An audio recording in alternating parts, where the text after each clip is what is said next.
엄마, 여기 경치 정말 좋네요. 사진 한 장 찍어 드릴게요. 자, 여기 서세요. 뒤가 절벽이니까 조심하시고요. 그리고 아들의 손이 제 등을 밀었습니다. 떨어지는 순간 제 머릿속엔 단 하나의 생각만 스쳤습니다. 이게 내 아들이 날 죽이려는 이유구나. 3억 원짜리 생명보험. 한 달 전 아들이 엄마 혹시 모르니까 하나 들어두세요. 그렇게 권해서 가입했던 그 보험이었습니다. 그리고 일주일 전 엄마, 우리 오랜만에 등산 가요. 평소에 연락도 잘 안 하던 아들이 갑자기 효자가 되어 나타났죠. 하지만 저는 살았습니다. 다행히 5m 아래 바위에 걸려서요. 등산객의 신고로 구조대가 왔고 아들은 그때까지 산 아래에서 저를 기다리고 있었습니다. 엄마 괜찮으세요? 병문안 온 아들의 얼굴에서 저는 실망과 두려움을 동시에 봤습니다. 아들이 날 죽이려 했다는 사실을 어떻게 증명할 수 있을까요? 자식이라는 이름으로 부모를 이용하려는 자들을 결코 용서해서는 안 됩니다. 그때 저는 결심했습니다. 아들의 진짜 얼굴을 세상에 보여주기로. 제가 어떻게 아들의 범죄를 증명했는지, 그리고 그 뒤에 숨겨진 더 충격적인 진실은 무엇이었는지 궁금하신가요? 사연 듣기 전 구독과 좋아요 부탁드려요. 그럼 오늘의 이야기 시작하겠습니다. 김은숙 씨의 하루는 언제나 혼자였습니다. 아침에 눈을 뜨면 옆자리는 비어 있었고 식탁에 앉아도 마주 볼 사람이 없었습니다. 남편은 5년 전 갑작스러운 교통사고로 세상을 떠났습니다. 그 후로 은숙 씨는 혼자 살아가는 법을 배워야 했습니다. 55세의 나이에 편의점 아르바이트로 생계를 이어갔습니다. 저녁 6시부터 새벽 2시까지 하루 8시간씩 일했습니다. 손님들은 대부분 친절했지만 가끔 술 취한 사람들이 반말을 하거나 화를 낼 때면 은숙 씨는 그저 죄송합니다 라고 말할 수밖에 없었습니다. 월급은 한 달에 220만 원 정도였습니다.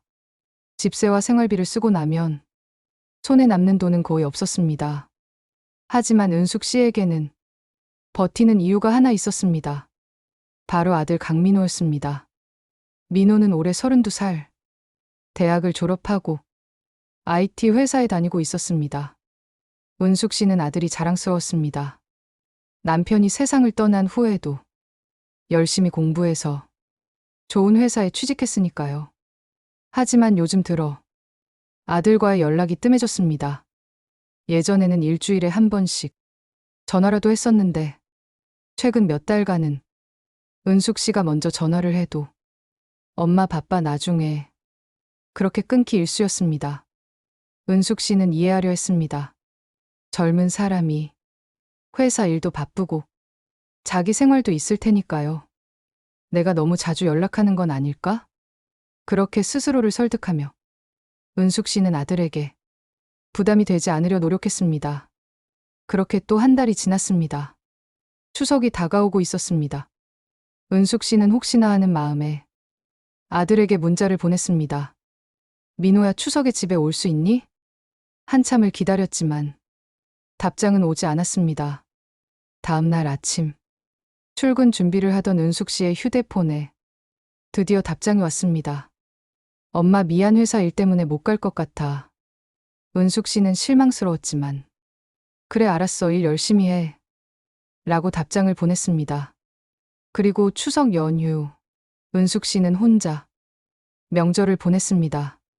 편의점은 명절에도 열었고 은숙 씨는 자원에서 추석 당일 근무를 했습니다. 혼자 집에 있는 것보다는 나은 것 같았으니까요. 그날 밤 집으로 돌아온 은숙 씨는 남편의 사진 앞에 앉았습니다. 여보, 우리 민호 요즘 너무 바쁜가 봐요. 은숙 씨는 혼잣말을 했습니다. 나는 괜찮아요. 민호만 잘 지내면 돼요. 하지만 말과 달리 은숙 씨의 눈가는 촉촉이 젖어 있었습니다. 그때였습니다. 휴대폰이 울렸습니다. 발신자는 민호였습니다. 은숙 씨는 놀라서 얼른 전화를 받았습니다. 여보세요, 민호야? 엄마. 아들의 목소리는 평소와 달리 밝았습니다. 엄마 추석에 못 가서 미안했어요. 아니야, 괜찮아. 일이 바쁜데 어쩌겠니. 그래도 미안해서요. 그래서 말인데. 민호는 잠시 뜸을 들이더니 이렇게 말했습니다. 엄마 혹시 모르니까 보험 하나 들어두면 어때요? 보험? 은숙 씨는 의아했습니다. 네, 요즘 보험이 중요하잖아요. 엄마가 갑자기 아프시거나 하면 병원비도 많이 들고. 민호의 말은 그럴듯했습니다. 그래도 보험료가 비싸지 않니? 아니에요. 제가 알아본 게 있는데 한 달에 30만 원 정도면 돼요. 제가 절반 낼게요. 정말? 은숙 씨는 감격했습니다. 아들이 자신을 걱정해준다는 것이 너무나 고마웠습니다. 고마워, 민호야. 엄마 당연한 거죠. 제가 설계사 연락처 보내드릴게요. 내일 만나서 상담받으세요. 알았어. 전화를 끊은 후 은숙 씨는 한참을 그 자리에 앉아 있었습니다. 가슴 한편이 따뜻해졌습니다. 역시 우리 민호는 착한 아이야. 은숙 씨는 남편 사진을 바라보며 작게 미소 지었습니다. 여보, 민호가 나를 걱정해줘요. 하지만 은숙 씨는 몰랐습니다. 그 보험이 자신의 목숨을 위협하는 시작점이 될 거라는 것을. 그리고 아들의 그 친절한 목소리 뒤에 어떤 끔찍한 계획이 숨어 있는지 은숙 씨는 전혀 알지 못했습니다.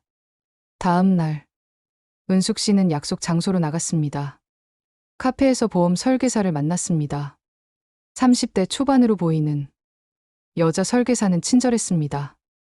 어머님 따님이신가요? 아들이요. 아드님이 정말 효자시네요. 이 상품은 사망 시 3억 원이 보장됩니다. 3억 원이요? 은숙 씨는 놀랐습니다. 네, 그리고 암이나 중대질병 진단 시에도 1억 원이 나옵니다. 보험료는 한 달에 32만 원이고요. 설계사는 서류를 꺼내며 설명했습니다. 어머님 건강하시니까 가입에 문제 없으세요. 은숙 씨는 잠시 망설였습니다. 32만 원이면 적지 않은 돈이었습니다. 하지만 아들이 절반을 내준다고 했고, 만약 자신에게 무슨 일이 생기면 아들에게 부담이 될 텐데, 그렇게 생각하니 보험이 필요한 것 같았습니다. 수익자는 누구로 할까요? 아들이요, 강민호요. 네, 알겠습니다. 은숙 씨는 서류에 서명했습니다. 그렇게 보험 가입이 완료되었습니다. 집으로 돌아온 은숙 씨는 아들에게 문자를 보냈습니다. 민호야, 보험 가입했어. 걱정해줘서 고마워. 곧 답장이 왔습니다. 네, 엄마 이제 든든하시죠? 은숙 씨는 미소 지었습니다. 하지만 은숙 씨는 알지 못했습니다. 그 순간 자신의 아들이 휴대폰 화면을 보며 전혀 다른 표정을 짓고 있었다는 것을. 강민호는 휴대폰을 내려놓고 소파에 기대앉았습니다. 그의 얼굴에는 어머니에게 보였던 그 밝은 표정은 온데간데 없었습니다. 대신 차갑고 계산적인 눈빛만이 남아 있었습니다. 3억 원. 민호는 중얼거렸습니다. 이제 준비는 끝났어. 민호의 아파트는 강남의 고급 주상복합 건물이었습니다. 월세는 한 달에 300만 원. 회사 월급만으로는 감당하기 힘든 금액이었습니다. 사실 민호에게는 아무도 모르는 비밀이 있었습니다. 겉으로는 성공한 직장인이었지만 실제로는 빚더미에 앉아 있었습니다. 대학 시절부터 시작된 주식 투자와 코인 거래. 처음에는 재미로 시작했던 것이 점점 중독이 되어갔습니다. 이번에는 무조건 오를 거야. 그렇게 믿으며 빌릴 수 있는 모든 돈을 빌렸습니다. 대출에 대출을 거듭했고 신용카드는 모두 한도가 꽉 찼습니다. 총 빚은 2억 5천만 원. 이자만 한 달에 500만 원이 넘었습니다. 회사 월급은 세후 400만 원. 거기서 월세를 내고 나면 손에 남는 돈은 100만 원도 되지 않았습니다. 이자조차 감당할 수 없는 상황이었습니다. 젠장. 민호는 머리를 쥐어뜯었습니다. 대출 독촉 전화는 하루에도 수십 통씩 걸려왔습니다. 강민호 씨, 이번 달 이자라도 입금해주세요. 이대로면 법적 조치를 취할 수밖에 없습니다. 민호는 전화를 무시했습니다. 하지만 상황은 점점 악화되고 있었습니다. 그때 민호의 머릿속에 한 가지 생각이 스쳤습니다. 어머니. 민호는 천천히 고개를 들었습니다. 어머니한테 보험을 들게 하면 어떨까? 처음에는 그냥 스쳐가는 생각이었습니다. 하지만 그 생각은 점점 민호의 마음속에 뿌리를 내리기 시작했습니다. 보험금 3억 원. 그 돈이면 빚을 다 갚고도 남아 민호는 인터넷을 검색하기 시작했습니다. 고액 보험 추천, 생명보험 수익자, 보험금 수령 조건. 민호의 눈빛은 점점 더 어두워졌습니다. 그리고 마침내 민호는 결심했습니다. 어차피 어머니도 언젠가는 돌아가실 거야. 그게 조금 빨라지는 것 뿐이잖아. 민호는 스스로를 합리화했습니다. 어머니는 혼자 외롭게 사시고, 편의점에서 힘들게 일하시고, 차라리 편히 쉬시는 게 나을지도 몰라. 민호는 자신의 생각에 소름이 돋는 것을 느꼈습니다. 하지만 동시에 이상한 흥분도 느껴졌습니다. 그래, 이렇게 하면 돼. 민호는 계획을 세우기 시작했습니다. 먼저 어머니를 설득해서 고액 보험에 가입하게 해야 했습니다. 그래서 민호는 추석을 핑계로 어머니에게 전화를 걸었던 것입니다. 효자 연기를 하며 보험 가입을 권유했고, 어머니는 민호의 예상대로 흔쾌히 동의했습니다. 역시 쉽네.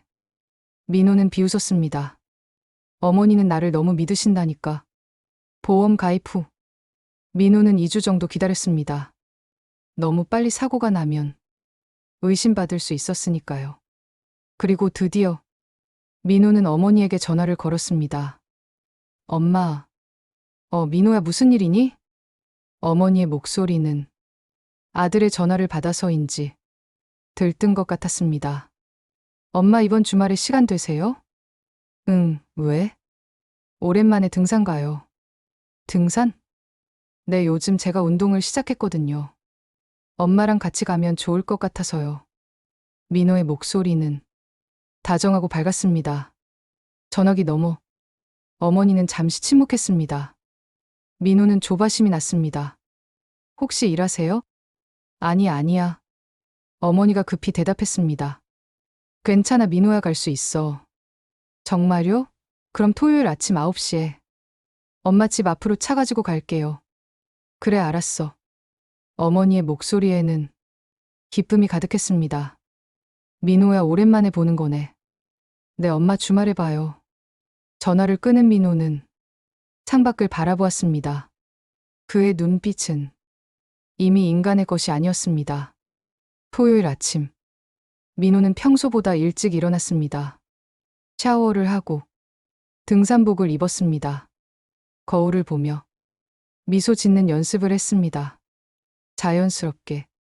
오늘은 효자야. 민호는 가방에 간단한 간식과 물을 챙겼습니다. 그리고 현관문을 나서며 마지막으로 아파트를 돌아보았습니다. 이제 곧 이 빚에서 벗어나겠지. 민호는 차를 몰고 어머니가 사는 구로구로 향했습니다. 차 안에서 민호는 라디오를 켰습니다. 경쾌한 음악이 흘러나왔습니다. 좋은 날씨네. 민호는 혼잣말을 했습니다. 사고 내기 딱 좋은 날씨야. 어머니의 집 앞에 도착한 것은 오전 9시 정각이었습니다. 민호가 전화를 걸자 곧 어머니가 나왔습니다. 민호야. 어머니는 화난 얼굴로 손을 흔들었습니다. 민호는 차에서 내려 어머니를 맞이했습니다. 엄마, 오랜만이에요. 그래, 정말 오랜만이다. 어머니는 아들을 꼭 안았습니다. 민호는 어머니의 품에서 잠시 어색함을 느꼈습니다. 하지만 곧 표정을 바로잡았습니다. 엄마, 빨리 가요. 날씨 좋을 때. 그래. 두 사람은 차에 올랐습니다. 어머니는 내내 아들과의 대화가 즐거운 듯 미소를 지었습니다. 민호야, 요즘 회사 일은 어때? 좋아요. 엄마, 프로젝트가 잘 되고 있어요. 민호는 자연스럽게 거짓말을 했습니다. 우리 아들 자랑스러워. 어머니의 그 말을 들으며 민호는 핸들을 꽉 쥐었습니다. 미안하지만 엄마. 민호는 속으로 생각했습니다. 나한테는 이 돈이 필요해. 차는 산 입구에 도착했습니다. 주차장에는 사람이 많지 않았습니다. 민호는 계획대로였다고 생각했습니다. 엄마, 출발할까요? 그래. 두 사람은 등산을 시작했습니다. 어머니는 오랜만에 등산이라 조금 힘들어했지만 그래도 아들과 함께라는 것이 즐거워 보였습니다. 민호야, 천천히 가자. 네, 엄마 괜찮으세요? 응, 괜찮아. 1시간 정도 올랐을까? 드디어 정상 부근에 도착했습니다. 민호가 미리 찾아둔 그 절벽이 있는 곳이었습니다. 와, 여기 경치 정말 좋다. 어머니가 감탄했습니다. 민호는 주변을 둘러보았습니다. 다행히 주변에 사람이 없었습니다. 엄마, 저기 가봐요. 민호는 절벽 쪽을 가리켰습니다. 저기 전망대 있어요. 정말? 어머니는 신이 나서 민호를 따라갔습니다. 그리고 드디어 두 사람은 절벽 앞에 섰습니다. 아래로는 30m가 넘는 깎아지른 절벽이었습니다. 우와, 정말 높다. 어머니는 조금 무서운 듯 뒤로 물러섰습니다. 엄마, 사진 찍어드릴게요. 민호가 말했습니다. 사진? 내 기념으로 여기서 한 장 찍어요. 좋지. 어머니는 카메라 앞에 섰습니다. 민호는 휴대폰을 들었습니다. 엄마, 조금만 더 뒤로 가세요. 여기? 조금 더요. 어머니는 민호의 말대로 조금씩 뒤로 물러섰습니다. 이제 어머니의 뒤는 절벽이었습니다. 민호는 심장이 빠르게 뛰는 것을 느꼈습니다. 지금이야.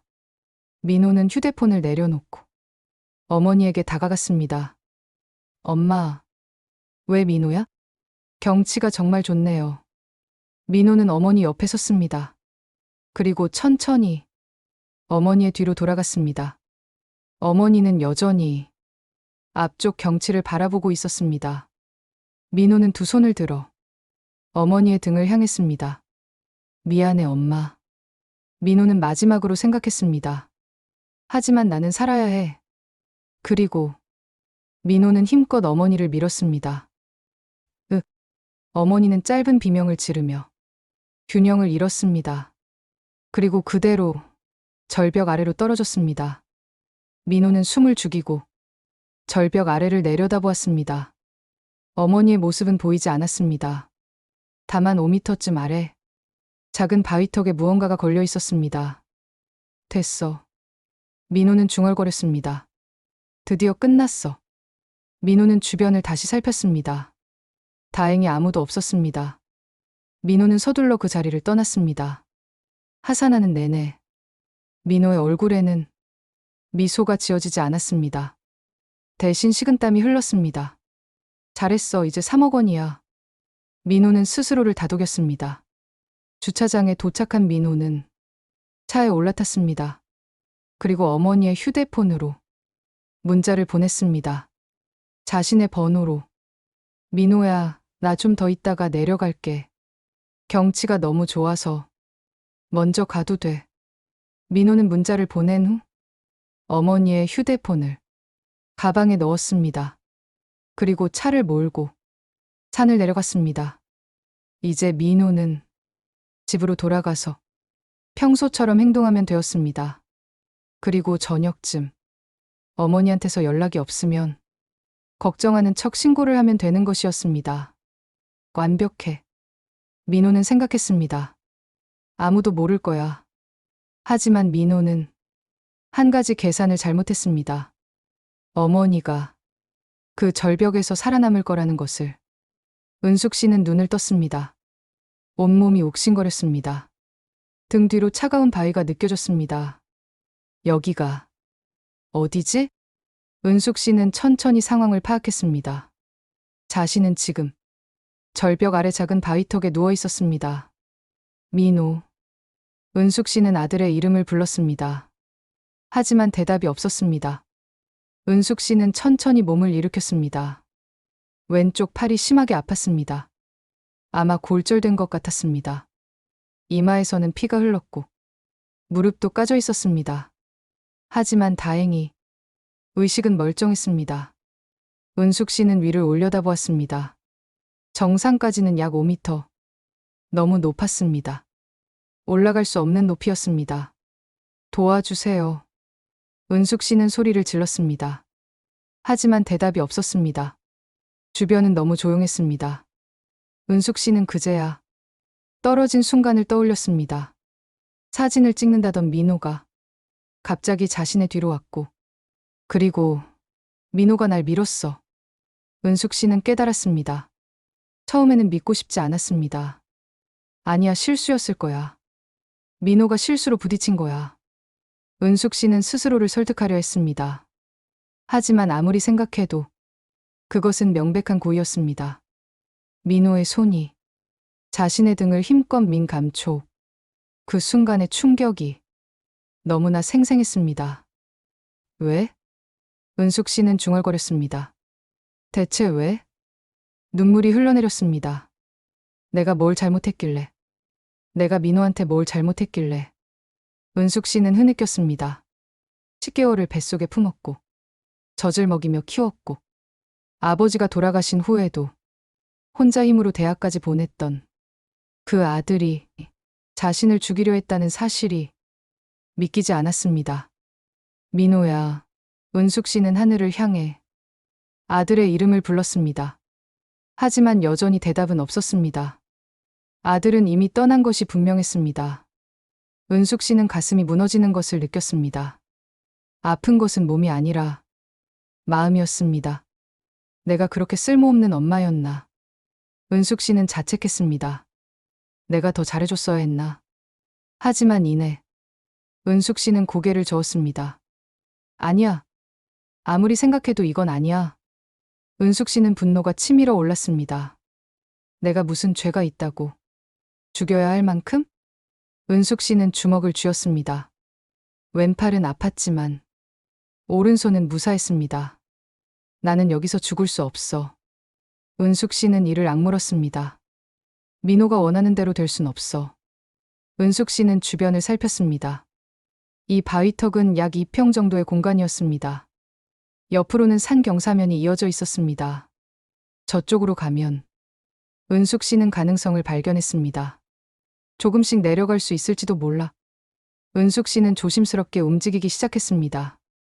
왼팔은 쓸 수 없었지만 오른손과 두 다리로 바위를 붙잡고 조금씩 이동했습니다.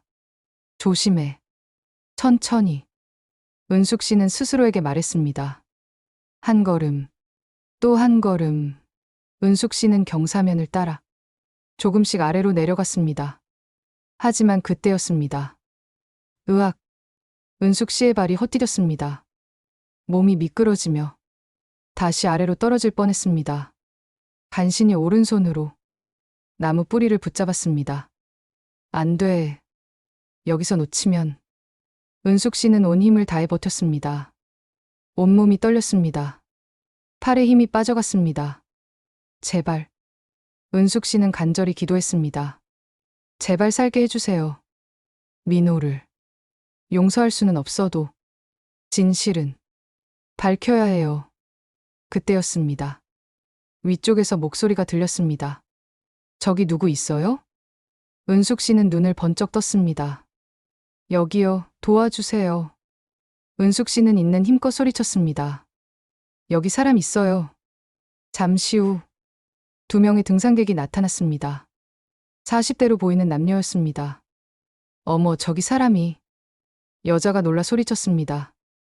빨리 119에 신고해. 남자는 급히 전화를 걸었습니다.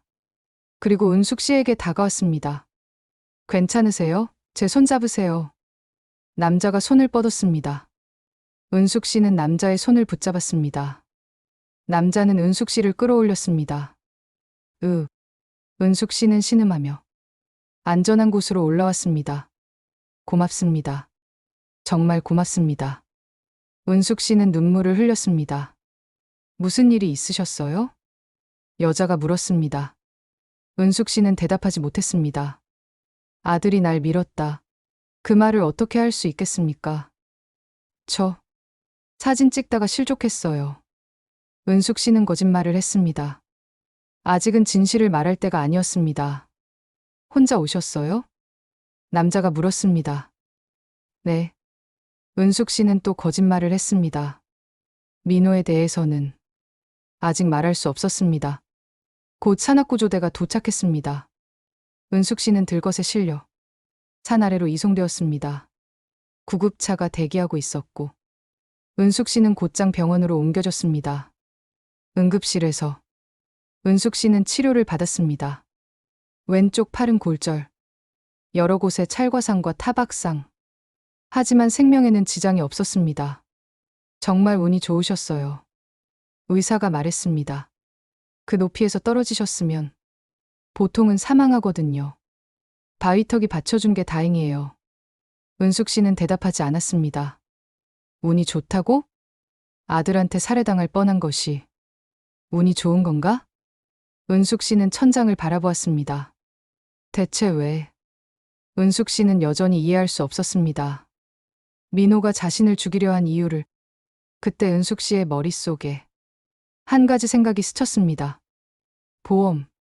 은숙 씨는 벌떡 일어났습니다. 보험금. 그제야 모든 것이 이해됐습니다. 한 달 전 갑자기 연락해서 보험 가입을 권유했던 것, 수익자를 자기로 한 것, 그리고 오늘 등산을 가자고 한 것, 모든 것이 계획이었습니다. 그 자식이. 은숙 씨는 분노로 온몸이 떨렸습니다. 날 돈으로 본 거야. 3억 원짜리 보험금을 받으려고. 친엄마를 죽이려 한 거야. 은숙 씨는 믿을 수 없었습니다. 하지만 그것 외에는 달리 설명할 방법이 없었습니다. 민호야. 은숙 씨는 중얼거렸습니다. 너는 대체 어떻게 된 거니? 어떻게 그런 생각을 할 수 있니? 은숙 씨는 슬픔과 분노, 그리고 배신감에 정신이 혼미해졌습니다. 간호사가 들어와 진정제를 놓았습니다. 편히 쉬세요. 간호사의 목소리가 들렸습니다. 은숙 씨는 천천히 의식이 흐려졌습니다. 하지만 잠들기 직전 은숙 씨는 마지막으로 생각했습니다. 나는 여기서 포기할 수 없어. 민호를 그냥 둘 수 없어. 진실을 밝혀야 해. 은숙 씨의 눈에서 한 줄기 눈물이 흘러내렸습니다. 하지만 그것은 슬픔의 눈물이 아니었습니다. 복수를 다짐하는 결의의 눈물이었습니다. 다음 날 아침, 은숙 씨는 병실 침대에 누워 창밖을 바라보고 있었습니다. 왼팔은 깁스가 되어 있었고 온몸 곳곳에 붕대가 감겨 있었습니다. 어머니, 간호사가 들어왔습니다. 오늘 보호자분 오신다고 하셨죠? 은숙 씨는 고개를 끄덕였습니다. 어젯밤 경찰이 와서 신상 확인을 했을 때 보호자 연락처로 민호의 번호를 알려주었습니다. 경찰이 민호에게 연락을 했을 것입니다. 은숙 씨는 아들을 기다렸습니다. 아들의 얼굴을 보고 싶었습니다. 자신을 죽이려 했던 그 아들이 어머니가 살아있다는 것을 알았을 때 어떤 표정을 지을지 보고 싶었습니다. 오전 10시쯤 병실 문이 열렸습니다. 민호가 들어왔습니다. 엄마. 민호는 놀란 표정으로 병실로 뛰어들어왔습니다. 하지만 은숙 씨는 알 수 있었습니다. 아들의 그 놀란 표정이 연기라는 것을. 엄마 괜찮으세요? 민호는 침대 옆에 앉으며 물었습니다. 은숙 씨는 아들을 가만히 바라보았습니다. 민호야. 내 엄마. 너 어제 왜 나를 두고 먼저 내려간 거니? 민호의 얼굴이 잠깐 굳었습니다. 하지만 곧 당황한 표정으로 바뀌었습니다. 엄마 문자 보내셨잖아요. 먼저 내려가라고. 무슨 소리니? 은숙 씨는 물었습니다. 나는 문자 보낸 적 없어. 민호는 휴대폰을 꺼내 문자를 보여주었습니다. 분명 은숙 씨의 번호에서 온 문자였습니다. 엄마가 이렇게 보내셨잖아요. 은숙 씨는 문자를 읽었습니다. 자신이 보낸 것처럼 꾸며진 문자였습니다. 이건 내가 보낸 게 아니야. 그럼 누가 보낸 거예요? 민호가 물었습니다. 은숙 씨는 아들의 눈을 똑바로 바라보았습니다. 너는 어제 내가 떨어지는 걸 봤니? 민호는 잠시 침묵했습니다. 아니요. 엄마가 먼저 내려가라고 해서. 거짓말. 은숙 씨는 단호하게 말했습니다. 너는 날 밀었어. 민호의 얼굴이 새하얗게 변했습니다. 엄마 무슨 말씀을 하시는 거예요? 내가 왜 엄마를. 보험금. 은숙 씨는 차갑게 말했습니다. 3억 원짜리 생명보험. 수익자는 너. 민호는 입을 다물었습니다. 넌 그 돈을 받으려고 날 죽이려 한 거지? 아니에요, 엄마. 민호는 고개를 저었습니다. 제가 왜 그런 짓을? 그럼 설명해봐. 은숙 씨는 냉정하게 말했습니다. 왜 한 달 전 갑자기 보험 가입을 권유했는지, 왜 어제 갑자기 등산을 가자고 했는지, 왜 절벽 앞에서 사진을 찍자고 했는지, 그리고 왜 내 등을 밀었는지. 민호는 아무 말도 하지 못했습니다. 그저 창백한 얼굴로 어머니를 바라볼 뿐이었습니다. 민호야. 은숙 씨의 목소리에 처음으로 감정이 실렸습니다. 나는 네 엄마야. 10개월 동안 뱃속에 품었고 20년 넘게 키웠어. 너 아버지 돌아가신 후에도 혼자서 널 대학까지 보냈어. 은숙 씨의 눈에서 눈물이 흘렀습니다. 그런데 너는 그런 나를 돈 때문에 죽이려 했어. 민호는 고개를 숙였습니다. 미안해요, 엄마. 민호의 입에서 작은 목소리가 나왔습니다. 정말 미안해요. 은숙 씨는 아들의 사과를 듣고도 표정이 변하지 않았습니다. 왜? 은숙 씨는 물었습니다. 왜 그랬니? 돈이 필요했어요. 민호는 떨리는 목소리로 말했습니다. 빚이 너무 많아서. 빚? 투자를 잘못해서. 2억 5천만 원. 민호는 모든 것을 털어놓았습니다. 주식과 코인 투자, 대출과 신용카드, 이자조차 갚을 수 없는 상황. 그래서 날 죽이려 한 거니? 은숙 씨는 믿을 수 없다는 듯 물었습니다. 미안해요, 정말 미안해요. 민호는 울먹였습니다. 저도 미쳤었나 봐요. 돈 때문에 정신이 나갔어요. 엄마를 엄마로 본 게 아니라 그냥 돈으로 봤어요. 민호는 바닥에 무릎을 꿇었습니다. 제발 용서해 주세요, 엄마. 경찰에 신고하지 마세요. 제가 정말 잘못했어요. 은숙 씨는 아들을 내려다보았습니다. 무릎 꿇고 있는 아들. 울며 용서를 구하는 아들. 하지만 은숙 씨의 가슴은 더 이상 아프지 않았습니다. 그저 차갑고 공허할 뿐이었습니다. 일어나. 은숙 씨는 말했습니다. 일어나서 나가. 엄마, 나가라고 했어. 은숙 씨의 목소리는 단호했습니다. 다시는 내 앞에 나타나지 마. 민호는 떨리는 다리로 일어났습니다. 엄마 정말 미안해요. 나가. 은숙 씨는 고개를 돌렸습니다. 민호는 결국 병실을 나갔습니다. 문이 닫히자 은숙 씨는 깊은 한숨을 내쉬었습니다. 용서. 은숙 씨는 중얼거렸습니다. 그게 그렇게 쉬운 줄 아니?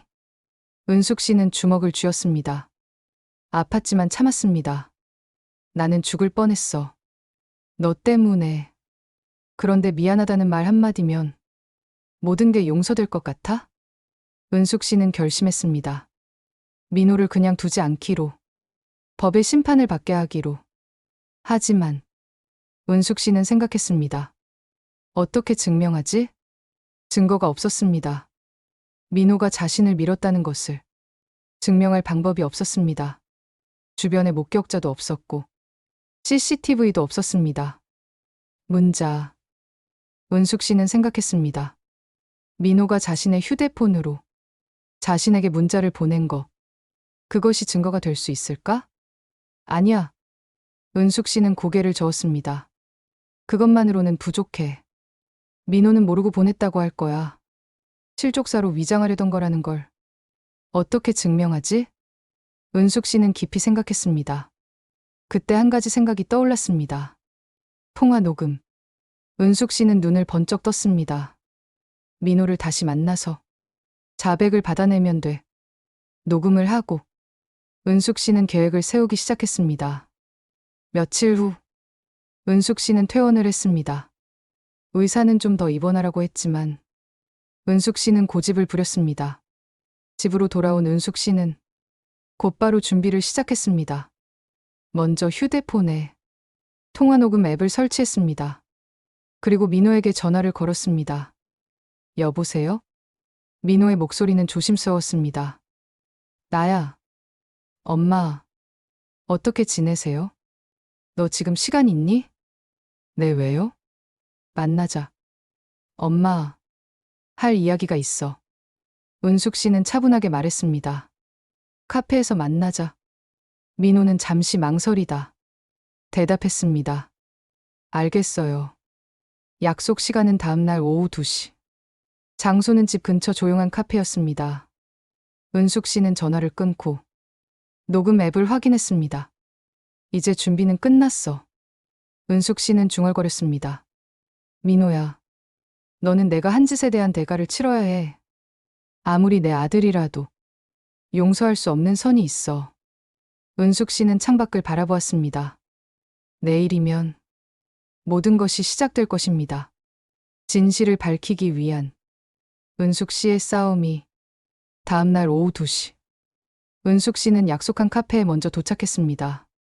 구석자리에 앉아 민호를 기다렸습니다.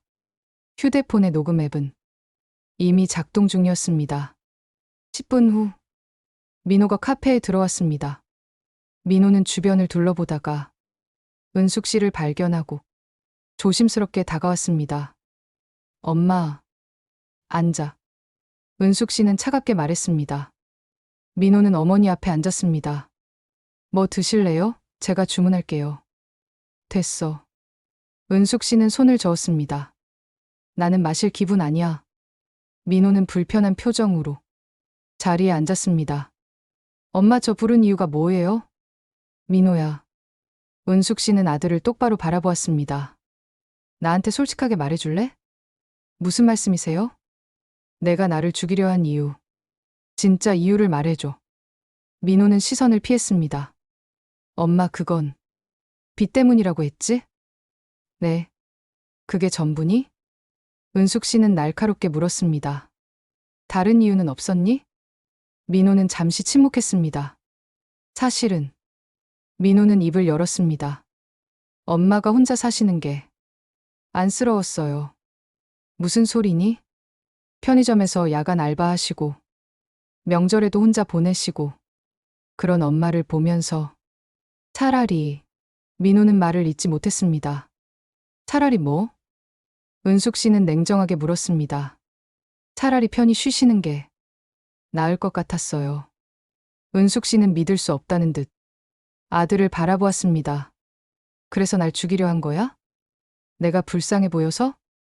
아니 그게 아니라 거짓말하지 마. 은숙 씨는 단호하게 말했습니다. 너는 그냥 돈이 필요했던 거야. 나는 그 돈을 주는 수단이었을 뿐이고. 민호는 대답하지 못했습니다. 민호야. 은숙 씨는 한숨을 쉬며 말했습니다. 나는 내가 솔직했으면 좋겠어. 돈이 필요하면 그렇다고 말하고 도와달라고 하면 될 일이잖아. 엄마가 3억은 못 줘도 조금이라도 도와줄 수 있었을 텐데. 왜 그런 끔찍한 생각을 했니? 민호의 눈에서 눈물이 흘렀습니다. 죄송해요, 엄마. 정말 제가 미쳤었어요. 빚쟁이들이 매일 전화하고 회사에까지 찾아오고 저는 너무 막막했어요. 그때 보험 광고를 봤어요. 순간 그 생각이 들었어요. 엄마한테 보험을 들게 하면. 민호는 고개를 숙였습니다. 처음에는 그냥 생각만 했어요. 설마 내가 그런 짓을 하겠냐고. 하지만 빚이 점점 늘어나고 이자를 못 갚으니까 폭력배들이 협박하기 시작했어요. 그래서? 은숙 씨는 물었습니다. 그래서 나를 죽이기로 한 거니? 그때는 너무 절박했어요. 더 이상 방법이 없었어요. 엄마 말고는. 됐어. 은숙 씨는 손을 들어 말을 막았습니다. 이제 그만하자. 엄마. 민호야. 은숙 씨는 차분하게 말했습니다. 나는 너를 용서할 수 없어. 하지만 그래도 너는 내 아들이야. 민호는 고개를 들어 어머니를 바라보았습니다. 그래서 은숙 씨는 잠시 뜸을 들이더니 이렇게 말했습니다. 경찰에 신고는 하지 않을게. 정말요? 민호의 얼굴이 밝아졌습니다. 대신 조건이 있어. 무엇이든 할게요, 엄마. 앞으로 다시는 내 앞에 나타나지 마. 나는 너를 아들로 생각하지 않을 거야. 너도 나를 엄마로 생각하지 마. 우리는 이제 남남이야. 민호의 얼굴이 굳었습니다. 엄마. 그리고 보험은 해지해. 당장. 네. 알겠어요. 민호는 고개를 끄덕였습니다. 고마워요, 엄마. 신고 안 해주셔서. 가. 은숙 씨는 차갑게 말했습니다. 다시는 보지 말자. 민호는 자리에서 일어났습니다. 마지막으로 어머니를 바라보았지만 은숙 씨는 고개를 돌렸습니다. 민호는 결국 카페를 나갔습니다. 민호가 완전히 사라진 후 은숙 씨는 휴대폰을 꺼냈습니다. 녹음을 멈추고 파일을 확인했습니다. 완벽해. 은숙 씨는 작게 미소 지었습니다. 민호의 자백이 모두 녹음되어 있었습니다. 보험을 권유한 것, 등산을 계획한 것, 그리고 어머니를 밀었다는 것. 모든 것이 담겨 있었습니다. 이제 증거가 생겼어. 은숙 씨는 중얼거렸습니다. 하지만 은숙 씨는 아직 경찰에 신고하지 않았습니다. 다른 계획이 있었기 때문입니다. 은숙 씨는 가방에서 몇 장의 서류를 꺼냈습니다. 그것은 민호의 금융거래 내역이었습니다. 은숙 씨는 며칠 전 지인의 도움을 받아 민호의 금융정보를 알아냈습니다. 2억 5천만 원의 빚. 은숙 씨는 서류를 보며 중얼거렸습니다. 대출회사만 5곳, 신용카드 연체, 도박 사이트 이용 내역. 은숙 씨는 한숨을 쉬었습니다. 이 아이가 얼마나 깊이 빠져 있는지 이제 알겠네. 은숙 씨는 결심했습니다. 민호를 그냥 경찰에 넘기는 것만으로는 부족하다고. 민호가 진정으로 반성하고 새 삶을 살 수 있도록 도와줘야 한다고. 아니, 도와주는 것이 아니라 강제로라도 깨닫게 만들어야 한다고. 어떻게 하면 좋을까? 은숙 씨는 생각했습니다. 그때 은숙 씨의 휴대폰이 울렸습니다. 모르는 번호였습니다. 여보세요? 은숙 씨 맞으십니까? 네, 그런데 누구세요? 저는 김대출이라고 합니다. 민호 씨 어머니시죠? 은숙 씨는 긴장했습니다. 무슨 일로? 민호 씨가 저희한테 5천만 원을 빌려가셨습니다. 이자를 3개월째 안 갚고 계시는데요. 어머니가 대신 갚아주셔야 할 것 같습니다. 제가 왜요? 은숙 씨는 당황했습니다. 민호 씨가 대출 신청할 때 보증인으로 어머니 이름을 썼거든요. 뭐라고요? 은숙 씨는 믿을 수 없었습니다. 제 동의도 없이요? 내 서명도 위조한 것 같습니다. 하지만 법적으로는 유효하니까 어머니가 책임지셔야 합니다. 은숙 씨는 전화를 끊었습니다. 손이 떨렸습니다. 이 자식이. 은숙 씨는 분노했습니다. 내 이름까지 도용했어? 은숙 씨는 그 자리에서 또 다른 결심을 했습니다. 용서는 없다. 민호야, 반드시 대가를 치러야 해. 은숙 씨는 가방을 챙겨 카페를 나왔습니다. 그리고 곧장 경찰서로 향했습니다. 경찰서에서 나온 은숙 씨는 한결 홀가분한 기분이었습니다. 신고를 마쳤습니다. 녹음 파일과 함께 모든 정황을 설명했습니다. 담당 형사는 진지하게 들었고 곧 수사를 시작하겠다고 말했습니다. 피해자님, 형사가 말했습니다. 살인미수는 중범죄입니다. 아들이라도 처벌받을 겁니다. 괜찮으시겠어요? 은숙 씨는 고개를 끄덕였습니다. 네, 그게 옳은 일이니까요. 집으로 돌아온 은숙 씨는 소파에 앉아 한숨을 쉬었습니다. 이제 끝났어. 은숙 씨는 중얼거렸습니다. 하지만 은숙 씨는 몰랐습니다. 이제부터가 진짜 시작이라는 것을. 그날 밤 10시. 은숙 씨의 휴대폰이 울렸습니다. 민호였습니다. 은숙 씨는 전화를 받았습니다. 뭐니? 엄마 경찰에 신고했어요? 민호의 목소리는 떨리고 있었습니다. 그래. 왜 그러세요? 신고 안 한다고 하셨잖아요. 생각이 바뀌었어. 은숙 씨는 차갑게 대답했습니다. 내가 내 이름으로 대출받은 거 오늘 알았거든. 전화 넘어. 민호는 침묵했습니다. 민호야, 너는 선을 넘었어. 나를 죽이려 한 것도 모자라. 내 이름까지 도용했잖아. 미안해요, 엄마. 미안하다고 다 되는 게 아니야. 제발요, 엄마. 민호의 목소리는 간절했습니다. 신고 취소해주세요. 안 돼. 제가 무릎 꿇을게요. 엄마, 제발요. 경찰이 곧 널 찾아갈 거야. 엄마. 민호가 소리쳤습니다. 하지만 은숙 씨는 전화를 끊었습니다. 민호는 휴대폰을 집어던졌습니다. 젠장. 민호는 소리쳤습니다. 이럴 줄 알았으면. 민호는 완전히 맞췄어야 했다고. 후회했습니다. 이제 어떡하지? 민호는 방 안을 서성였습니다. 경찰에 잡히면 감옥에 가게 됩니다. 살인 미수죄, 보험 사기 미수죄, 문서 위조죄. 최소 10년은 감옥에 있어야 할 것입니다. 안 돼. 민호는 고개를 저었습니다. 감옥엔 갈 수 없어.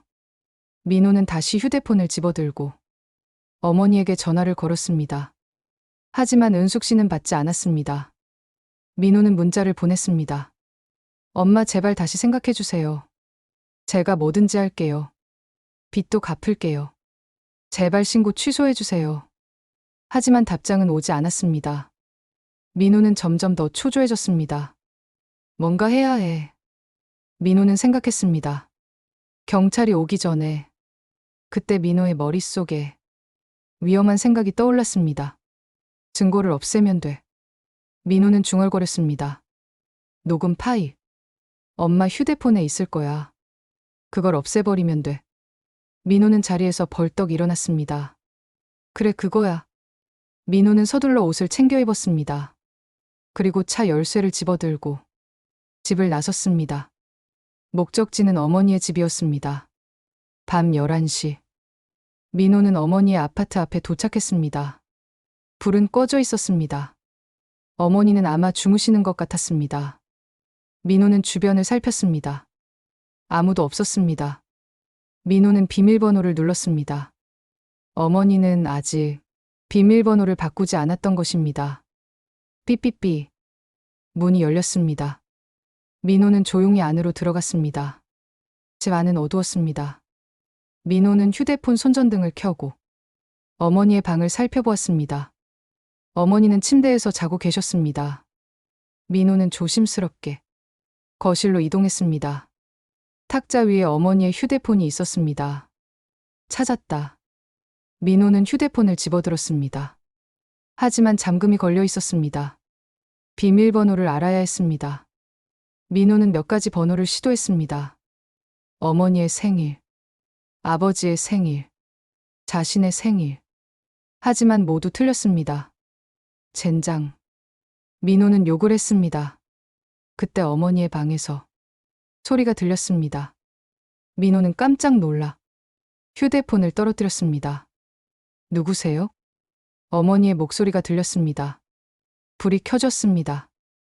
은숙 씨가 방문을 열고 나왔습니다. 그리고 거실에 서 있는 아들을 발견했습니다. 민호? 은숙 씨는 놀라서 물었습니다.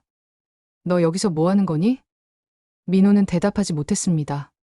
바닥에 떨어진 휴대폰을 은숙 씨가 보았습니다. 설마. 은숙 씨는 깨달았습니다. 녹음 파일을 지우려고 온 거니? 민호는 입술을 깨물었습니다. 엄마. 나가.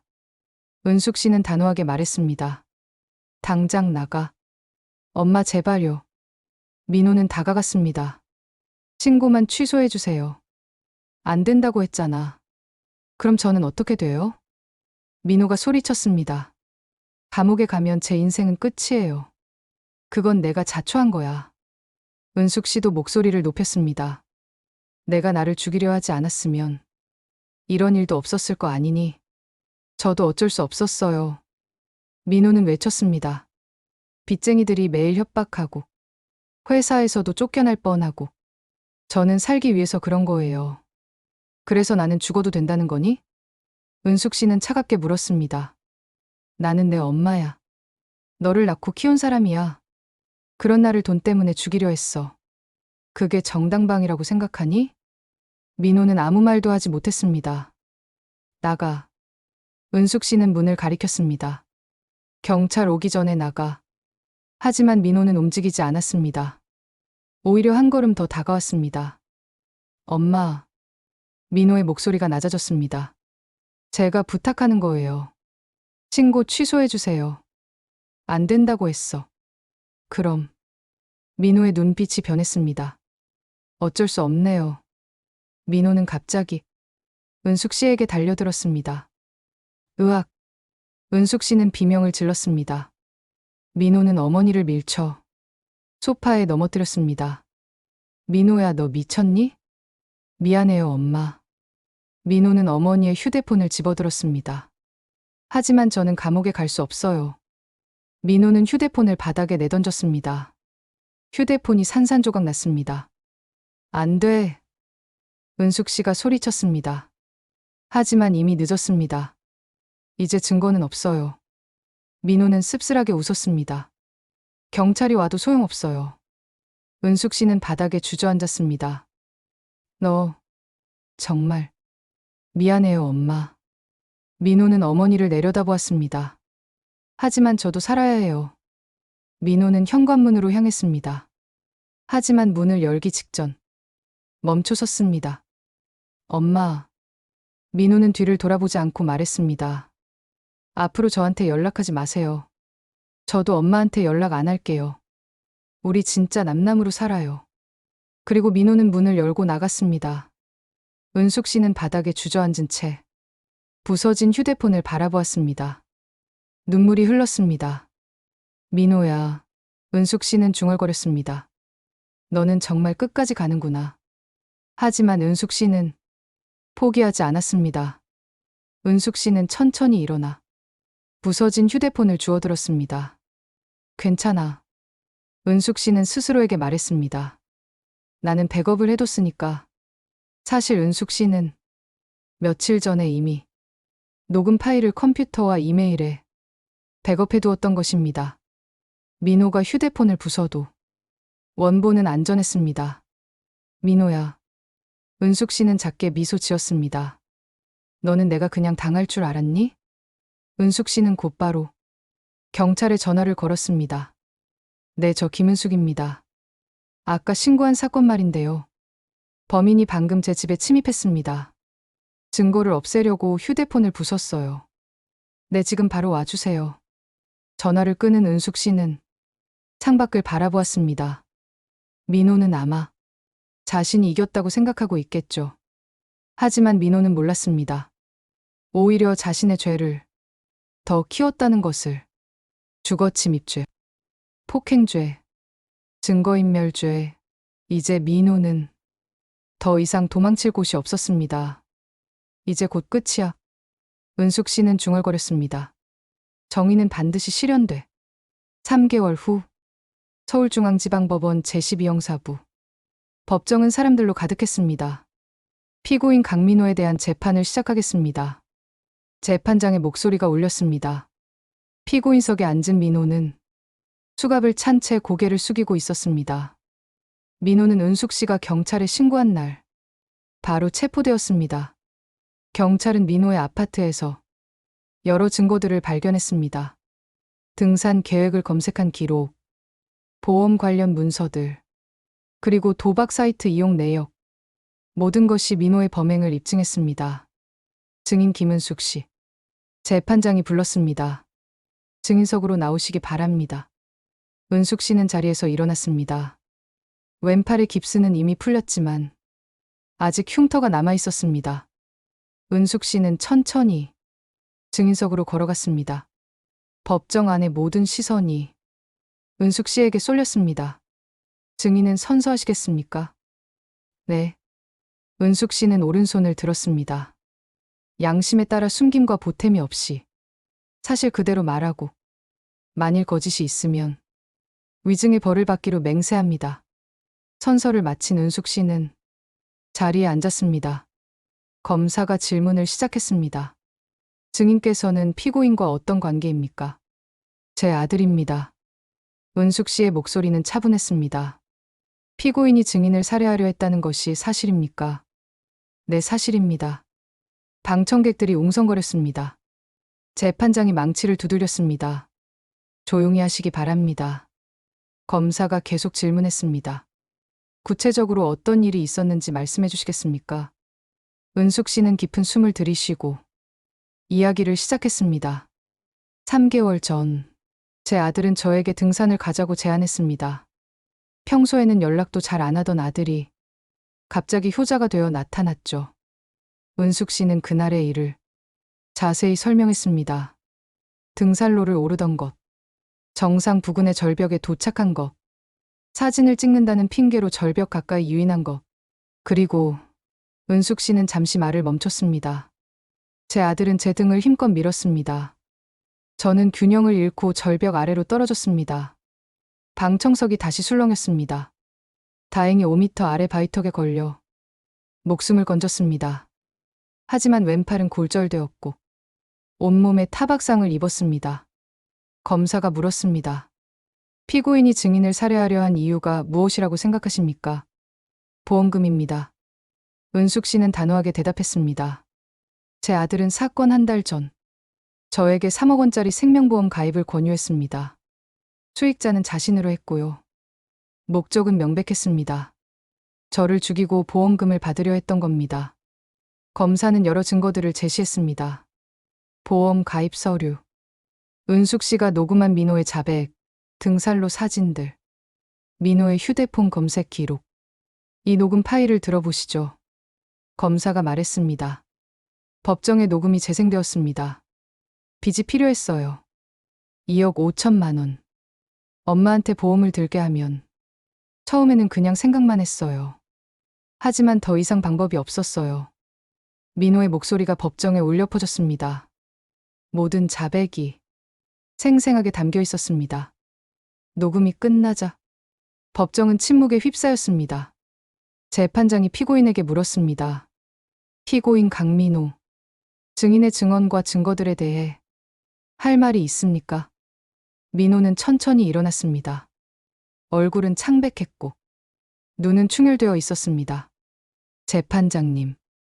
민호의 목소리는 떨렸습니다. 저는 모든 것이 사실입니다.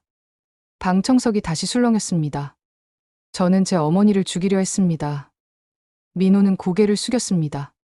돈 때문이었습니다. 빚을 갚을 방법이 없었고 절박했습니다. 하지만 민호는 눈물을 흘렸습니다. 그것이 변명이 될 수 없다는 것을 압니다. 저는 제가 할 수 있는 가장 끔찍한 짓을 했습니다. 친어머니를 죽이려 했으니까요. 민호는 은숙 씨를 바라보았습니다. 엄마, 정말 죄송합니다. 용서를 구할 자격도 없지만 제가 얼마나 끔찍한 인간인지 이제야 깨달았습니다. 은숙 씨는 아들을 가만히 바라보았습니다. 눈물은 흐르지 않았습니다. 그저 차갑고 담담한 표정뿐이었습니다. 재판장이 물었습니다. 피해자께서는 피고인에 대해 어떤 처벌을 원하십니까? 은숙 씨는 자리에서 일어났습니다. 재판장님. 은숙 씨의 목소리는 단호했습니다.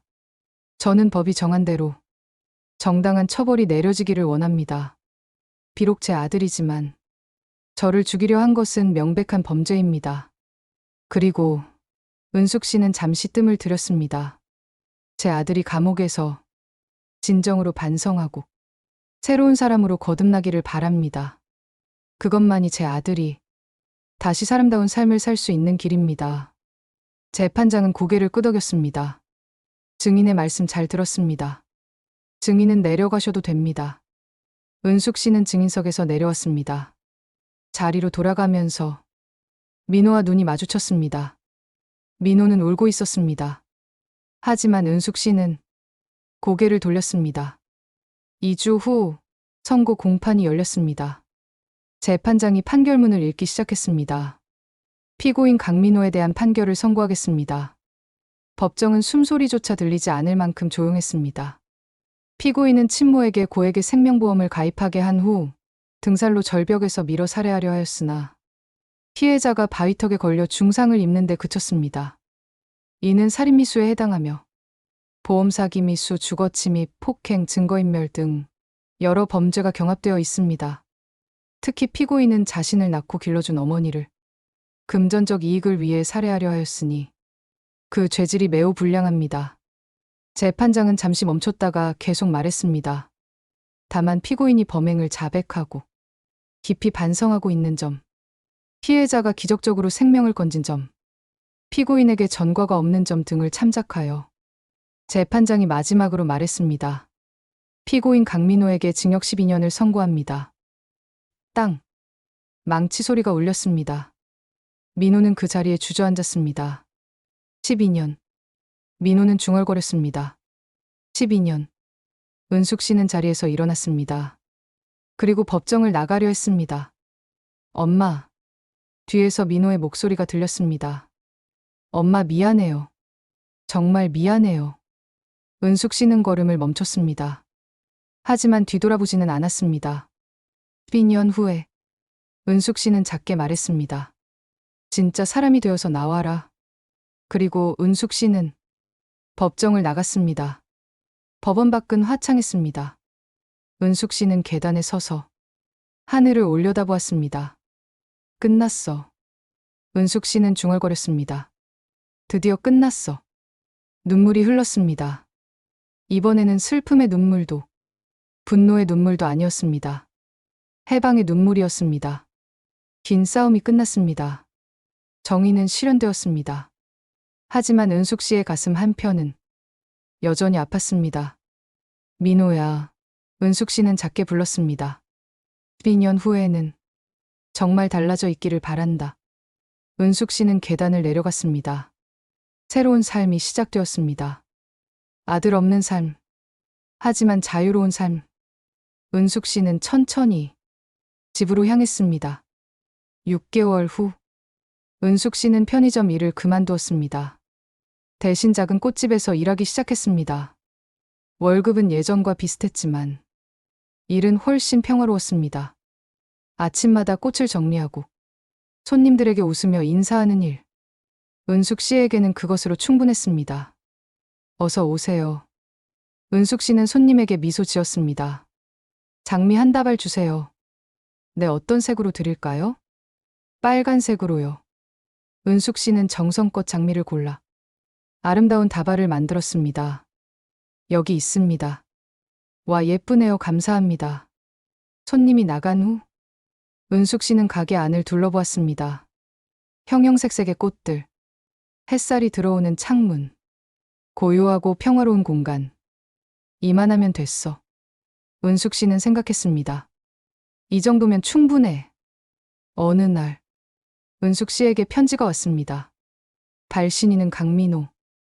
구정시설에서 보낸 편지였습니다. 은숙 씨는 편지를 한참 바라보았습니다. 그리고 천천히 봉투를 열었습니다. 엄마에게. 감옥에서 매일 후회하며 살고 있습니다.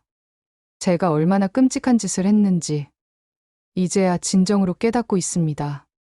엄마, 용서를 구하지는 않겠습니다. 제가 한 짓은 용서받을 수 없으니까요. 다만 엄마께서 행복하시기를 바랍니다. 그것만이 제가 바랄 수 있는 전부입니다. 12년 후에는 엄마 앞에 떳떳한 사람이 되어 나가겠습니다. 민호 올림. 은숙 씨는 편지를 다 읽고 조용히 접었습니다. 눈물이 흘렀습니다. 민호야. 은숙 씨는 중얼거렸습니다. 천천히 가거라. 엄마는 여기서 기다릴게. 은숙 씨는 편지를 가방에 넣고 꽃집 일을 계속했습니다. 저녁이 되어 집으로 돌아가는 길. 은숙 씨는 공원에 잠시 들렀습니다. 벤치에 앉아 석양을 바라보았습니다. 모든 게 다 지나갔어. 은숙 씨는 생각했습니다. 이제는 나를 위해 살아야지. 바람이 불었습니다. 따뜻하고 부드러운 바람이었습니다. 은숙 씨는 눈을 감았습니다. 그리고 깊게 숨을 들이마셨습니다. 자유의 공기가 폐속 깊이 들어왔습니다. 고마워. 은숙 씨는 작게 말했습니다. 살아있어서, 이렇게 자유로워서. 은숙 씨는 벤치에서 일어났습니다. 그리고 집을 향해 걸었습니다. 발걸음은 가벼웠고 마음은 평화로웠습니다. 긴 악몽은 끝났습니다. 이제 은숙 씨에게는 새로운 날들만이 남아 있었습니다. 오늘 이야기 어떠셨나요? 가장 가까운 사람에게 상처받는 것만큼 아픈 일은 없을 것입니다. 하지만 그 아픔 속에서도 우리는 일어서야 합니다. 정의를 위해, 그리고 우리 자신을 위해. 김은숙 씨는 아들에게 배신당했지만 포기하지 않았습니다. 용기 있게 진실을 밝혔고 법의 심판을 받게 했습니다. 그것이 진정한 사랑입니다. 잘못을 그냥 넘어가는 것이 아니라 잘못을 바로잡아주는 것. 그것이 진짜 가족의 의미입니다. 이 이야기가 마음에 닿았다면 구독과 좋아요 부탁드릴게요. 여러분의 따뜻한 댓글 하나가 모두에게 큰 힘이 됩니다. 사열라디오였습니다.